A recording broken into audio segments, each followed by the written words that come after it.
La historia continúa en las profundidades de un tenebroso bosque, con una caravana de carromatos escapando de las fauces de una manada de trolls hambrientos. Al final de la fila se encontraban Rickert y Erika, quienes hasta ahora y gracias a uno de los inventos del joven se las habían arreglado para obstaculizar a los monstruitos. Para mala suerte de ambos, las municiones se estaban agotando y por si no fuera poco, el escape se ve obstaculizado por un enorme tronco en el camino. Cuando todo parecía perdido, la esperanza regresa a los ojos de la gente a través de las flameantes banderas de Falconia. Los trolls son aniquilados con suma facilidad e incluso una gigantesca y mortal cocatriz termina siendo nada en comparación a Arvain, el arquero demoníaco. Este panorama genera una extraña mezcla de alivio y desconcierto en los presentes, quienes acababan de confirmar aquel rumor que decía que el halcón tenía bajo sus alas tanto a humanos como a demonios. Tras esto, el camino hacia Midland continúa y eventualmente un antiguo general del reino reconoce a Rickert como uno de los miembros originales de la banda del halcón. Este le cuenta que desde que fueron salvados por Griffith, no solo su país, sino el mundo entero había cambiado completamente, y para darse cuenta de esto tan solo bastaba con darle un vistazo al paisaje que tenían enfrente. El cadáver del que alguna vez fue el emperador Ganishka se había convertido en el punto de crecimiento del árbol espiral del mundo, un gigantesco cuerpo luminoso cuyas ramas cubrían gran parte del firmamento. Alrededor de este se encontraban varias estructuras denominadas como piedras aladas, una especie de amuletos que de alguna forma impedían que los monstruos se acercaran a la capital. Gracias a ello, todo el terreno que rodeaba Falconia yacía libre de amenazas, por lo que era usado como campos de cultivo que producían alimentos de forma indefinida y sin importar la época del año.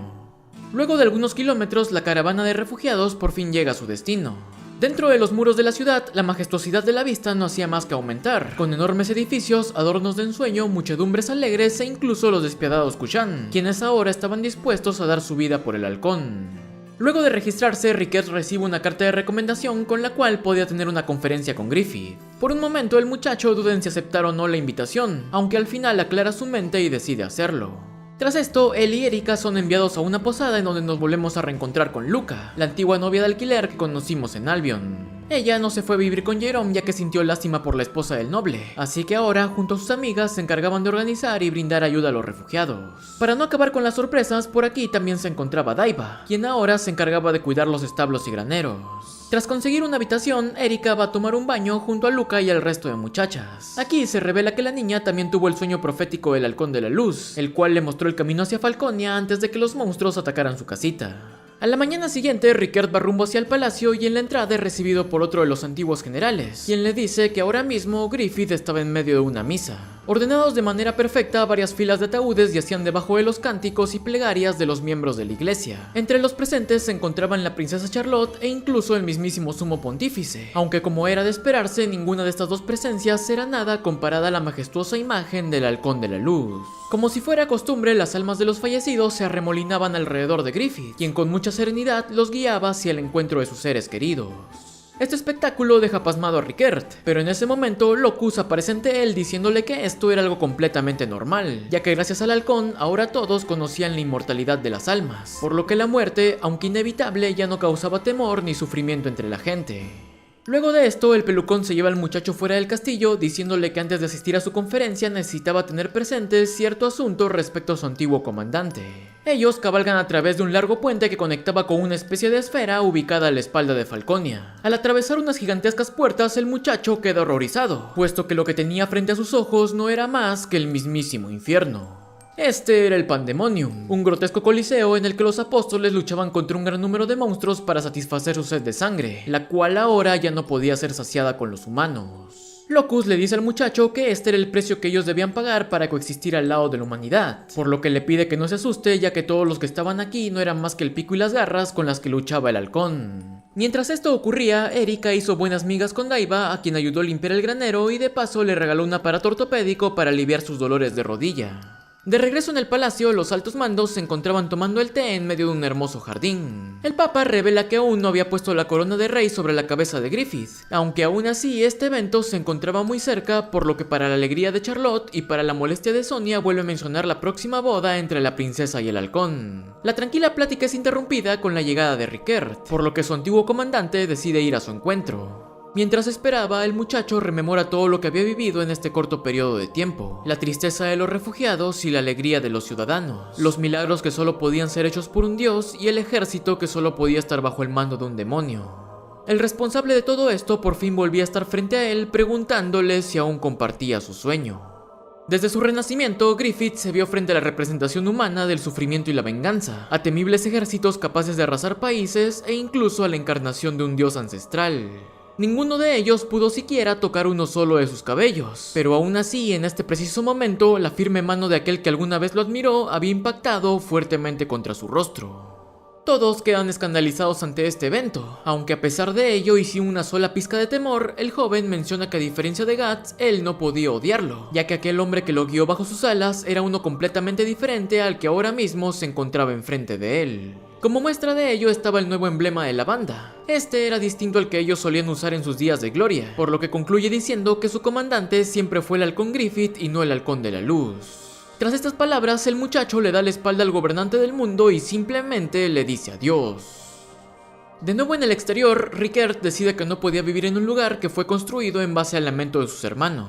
Él regresa a la posada, pero a medio camino se topa con Raxas, quien aparentemente había sido enviado por Locus para castigar la afrenta del muchacho. El exiliado arremete contra el rubio, pero en último segundo, este es salvado por la inesperada llegada de Zilad y los Bakiraka. De inmediato se arma una feroz batalla en la que el joven líder logra romper la máscara del encapuchado, el cual pierde la motivación y simplemente se funde entre las sombras prometiendo que regresaría por la noche. Una vez terminado el conflicto, Zilad revela que no se unió a Griffith, ya que al igual que con su antiguo emperador, este también era un monstruo. Debido a ello, ahora él quería averiguar todo acerca del albino, por lo que el joven se ofrece a decirle lo que sabía a cambio de que lo ayudase a escapar de la ciudad. Para sorpresa de Erika y las demás, el renovado grupo regresa a la posada, en donde tras escuchar sus motivos, Luca menciona que en el exterior todo era un infierno y que no había un solo lugar en el que pudieran vivir tranquilamente. Ante esto, Zilad revela la existencia de la aldea oculta de los Bakiraka, un asentamiento impenetrable que anteriormente no recibía extranjeros, pero que ahora estaba abierta a negociaciones. Al llegar la noche, Raxas vuelve a aparecer, aunque esta vez él acaba siendo atraído hacia una trampa. Rickert logra acorralarlo en un espacio cerrado en el que es atacado por Zilad y finalmente termina siendo reducido por una máquina de bombeo de agua que el muchacho había convertido en un lanzallamas. Desafortunadamente, esto solo provoca que Raxas adopte su verdadera forma, por lo que usa la sangre de un caballo para apagar las llamas de su cuerpo.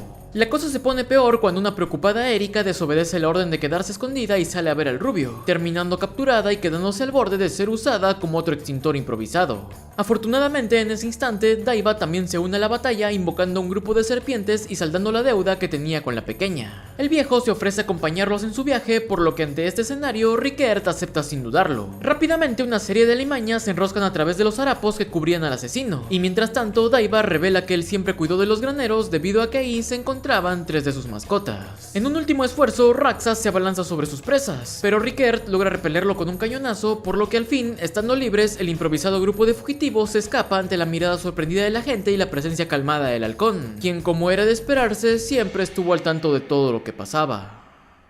Desde este punto nos pegamos un viajezote hasta la isla de los elfos, lugar al que Gustavo y su grupo por fin habían llegado. Luego de desembarcar, la madre de Isma le explica a los viajeros que en este sitio el tiempo transcurría de forma diferente al resto del mundo, por lo que quedarse mucho tiempo aquí terminaría separándolos del exterior. Tras dar algunos pasos, los extranjeros se topan con un par de obstáculos puestos ahí por un grupo de brujitas centinelas. Estos eran unas rocas que desorientaban a los humanos y unos espantapájaros que atacaban junto a vegetales hechizados.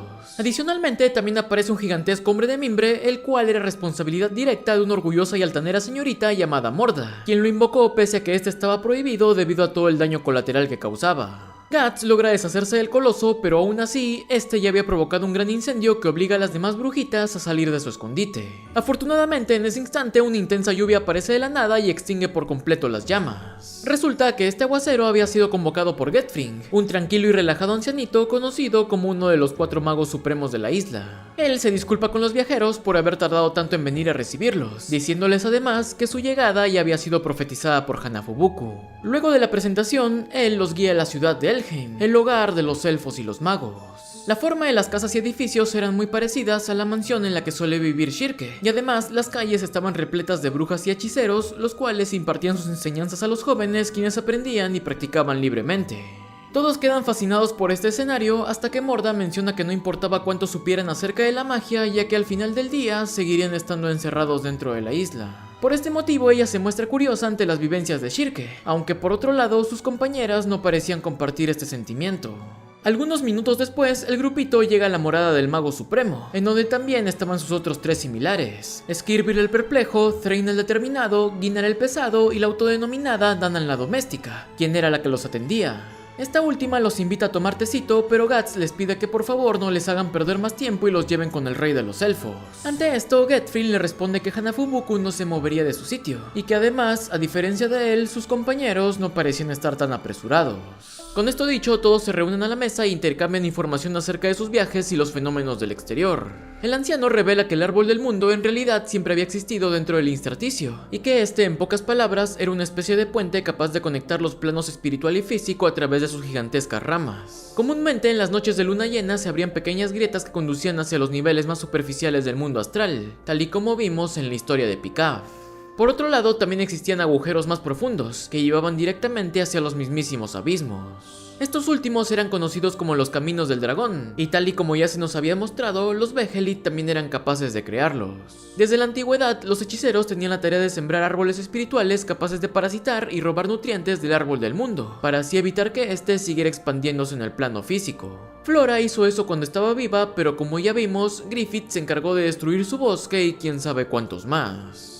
Luego de la conversación, todos son llevados a ver a Hanafubuku, por lo que antes de llegar a él se adentra en lo profundo del bosque de los elfos. Este lugar se encontraba repleto de alegres y curiosas criaturas de leyenda que se mostraban sumamente emocionados con los visitantes, tanto así que ni siquiera les permitían dar un solo paso adelante. Debido a ello, la guía toca un pequeño cuerno con el que logra calmarlos, dejando al fin que los extranjeros continuaran su camino. En lo más profundo se encontraba un trono vacío rodeado por un batallón de músicos que anunciaban la llegada del monarca, quien en realidad resulta ser nada más y nada menos que Danann. Ella revela su verdadera identidad y vuelve a darle la bienvenida a los viajeros, presentándose a sí misma como la gobernante de los elfos, también llamada como el rey de la tormenta de las flores Hanafubuku o simplemente Danann para los amigos. La orejona se dirige hacia Guts hablándole de su propósito y revelándole que era muy probable que Casca pudiera ser sanada a través de una habilidad conocida como el pasaje de los sueños. Todos sus amigos felicitan al espadachín por esta noticia, mientras que este por primera vez en muchos años podía volver a sentir la calidez de la esperanza. La reina explica que el ritual podía llevarse a cabo ya mismo y que requería de 2 personas que fueran cercanas a Casca. La primera era Farnese, la niñera, y la segunda era Shirke, quien aparte de pasar tiempo con la morenita, también era una bruja muy habilidosa. Ante esto, Guts menciona que entonces él también debía participar, pero Danann lo rechaza alegando que la señorita sentía un profundo temor hacia él. Estas palabras decepcionan al guerrero, aunque luego de dar un gran suspiro, él simplemente le confía el trabajo a sus compañeras.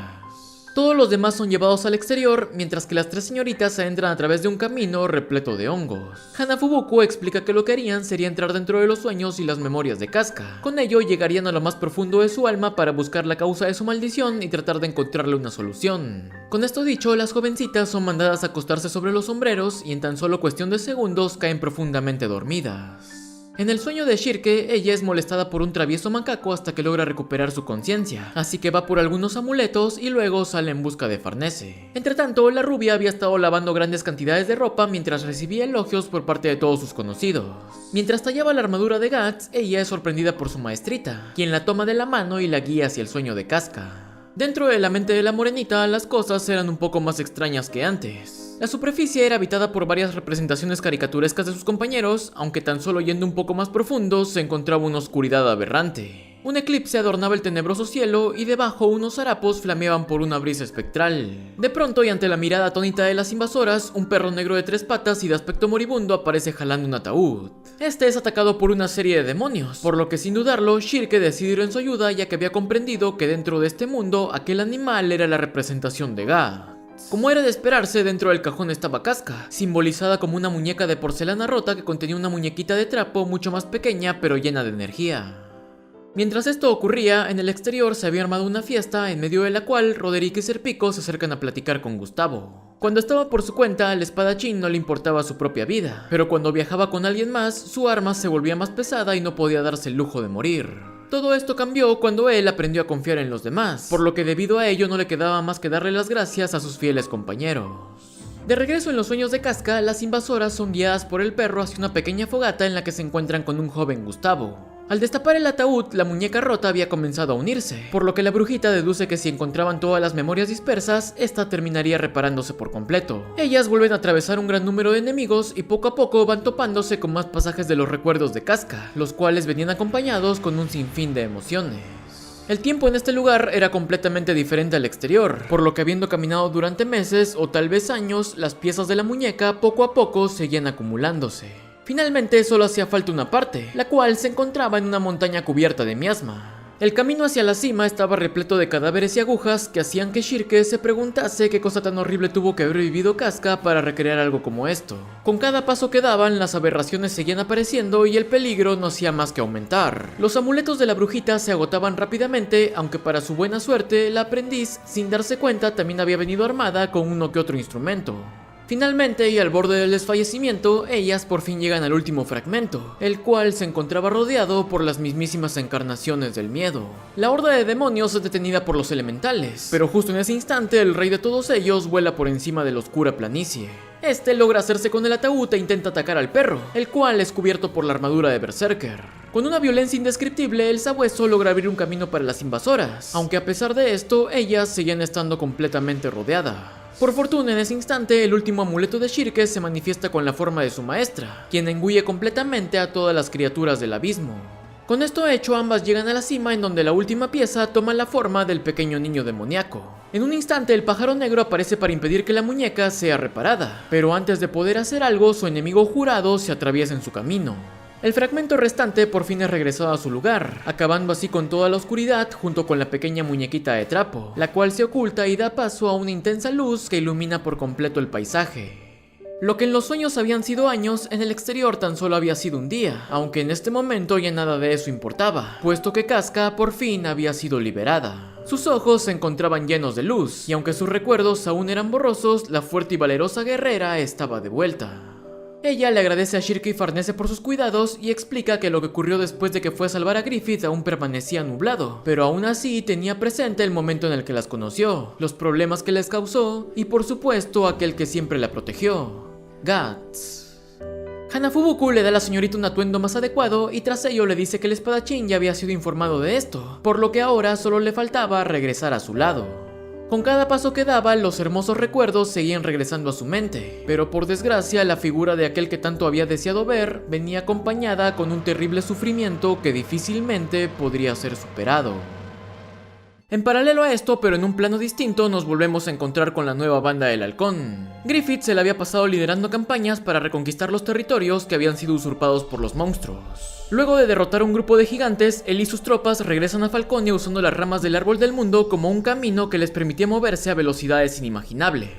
De vuelta en la capital, él asiste a una reunión en la que entre muchas reformas se decide que ahora el principal objetivo de su nación sería expandirse hasta abarcar todo el continente. Más tarde, y ya en sus aposentos, el halcón observa la luna llena, y luego de mencionar que algo tendría que volver a ocurrir, simplemente desaparece en medio de la noche.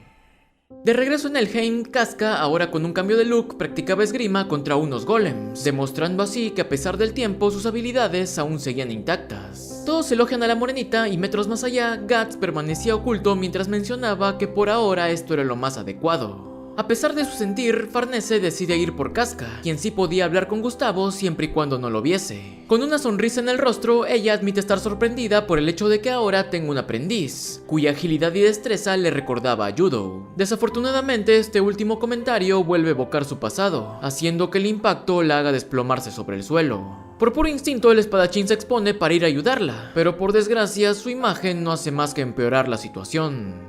Decepcionado y triste, el hombre decide retirarse, sin saber que a lo lejos todas sus acciones habían estado siendo observadas. Ya en su habitación y al ver que por ahora no era posible ayudar a Casca, Danan decide dejarla descansar para hacer que su mente se recupere poco a poco. Tras esto, Shirke y Farnese son invitadas a asistir a las clases de las jóvenes brujas de la ciudad.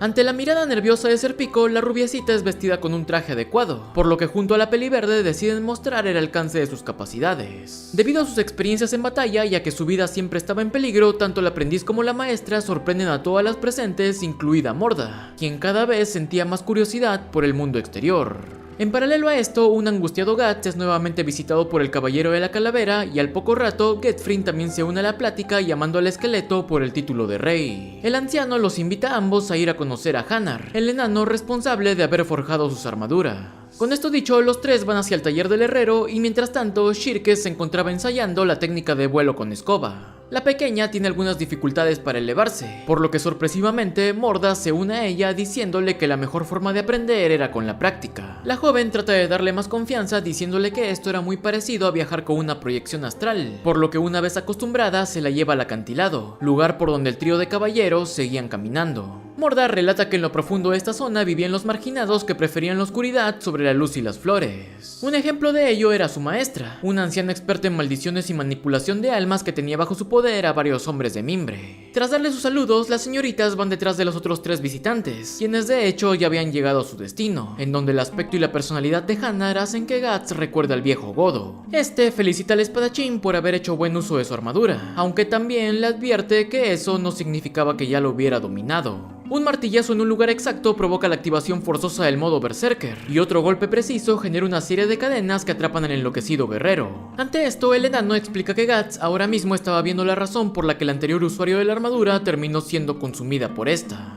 La conciencia del hombre es llevada a las profundidades del abismo, en el cual habitaban unos miembros de la mano un poco diferentes a los que él conocía. La imagen vuelve a cambiar de repente, esta vez para mostrar el sacrificio con el cual se había dado fin a la cordura de su predecesor. Otra vez consciente, Gustavo trata de comprender lo que había pasado, por lo que el caballero de la calavera le dice que lo que presenció fue el final de un rey tonto y el nacimiento de un condenado. Más tarde se revela que la mujer de la visión era conocida como la sacerdotisa de las flores de cerezo. Ella, aparte de ser la amada del esqueleto y tener un gran parecido con Danann, también solía ser la superior de Flora, quien fue exiliada de la isla luego de cometer un tabú.